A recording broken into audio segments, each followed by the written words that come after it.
Hey everyone, it's February 11th, and that means that if today's your birthday, you share it with French imposter and spree killer Jean-Claude Romand, who murdered his family in 1993, and that is him right up there, and I apologize for my terrible French pronunciation.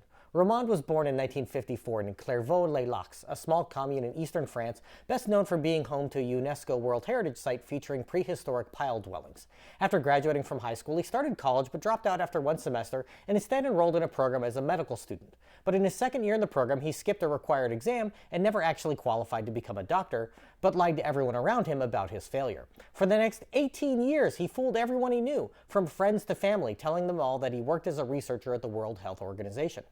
Romand claimed to study factors that cause arteries to harden, and that he was involved in public health through his political connections, essentially becoming a fake French Fauci.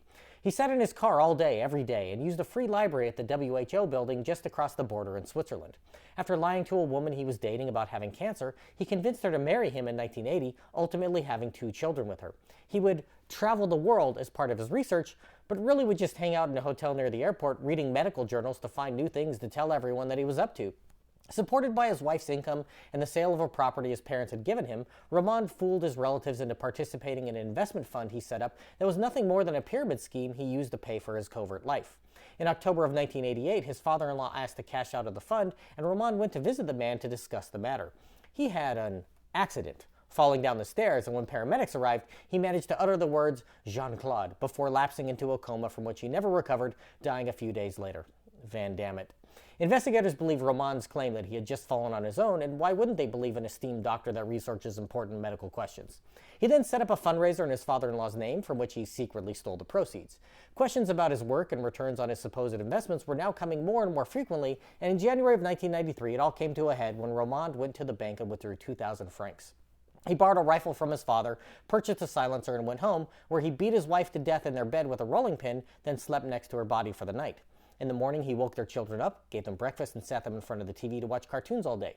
When he put them to bed that night, he shot both his 5-year-old son and 7-year-old daughter in the head. The only people left who he felt could be an issue were his own parents and a woman with whom he had an affair, who was demanding the return of 90,000 francs she had loaned him. He went to dinner at his parents' home, where he shot them and their dog for good measure.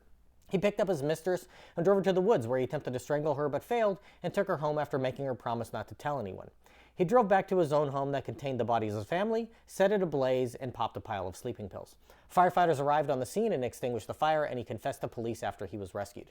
He was convicted of 5 murders in 1996 and sent to prison, where he remained until he was paroled in 2019, moving to a monastery upon his release. If this is your birthday, hope you have a great day. Leave me a comment so I can wish you a happy birthday. If you know whose birthday it is today, send him this video. And to Jean-Claude Romand, I say, happy birthday, you bastard.